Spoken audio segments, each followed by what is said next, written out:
Όταν ξύπνησα, βρέθηκα σε ένα κάδο γεμάτο με πάγους που έλειωναν,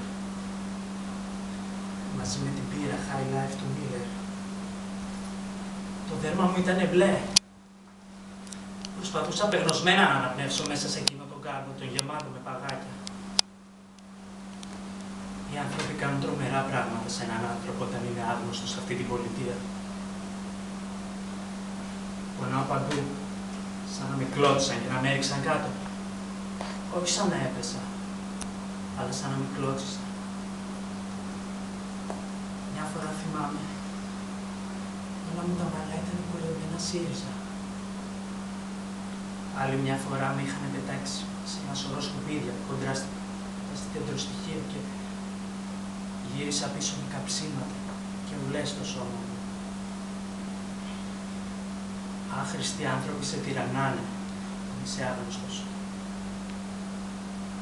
Όταν ξύπνησα, βρέθηκα γυμνός μέσα σε ένα κάδο γεμάτο με πάγους που έγινε.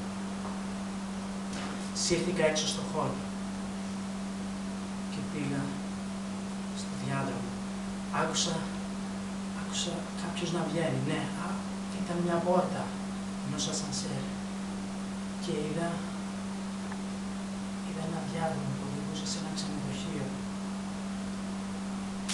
Στο διάδρομο υπήρχαν τραπεζάκια με ρόδες που ήταν φορτωμένα πετσέτες και πιατικά και ένα σωρό πράγματα.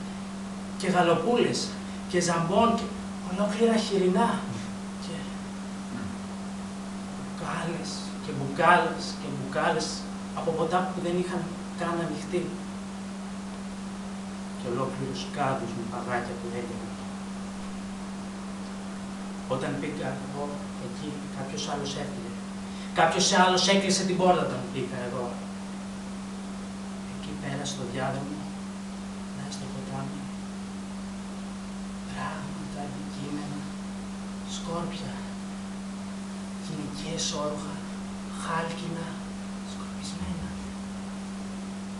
πετσέτες, γραβάτες, κάλτσες και ένα σωρό προσωπικά αντικείμενα και σπασμένα ποτήρια και προγυρισμένα έπιπλα, σαν να είχε γίνει μια πάλεκη χωρίς εμπόδια και στο διάδρομο είχε γίνει επιδρομή. Η βία είχε ξεσπάσει σε εκείνο το μέρος.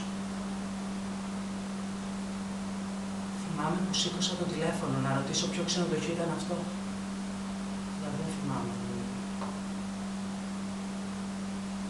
Τώρα πια έχω τελειώσει.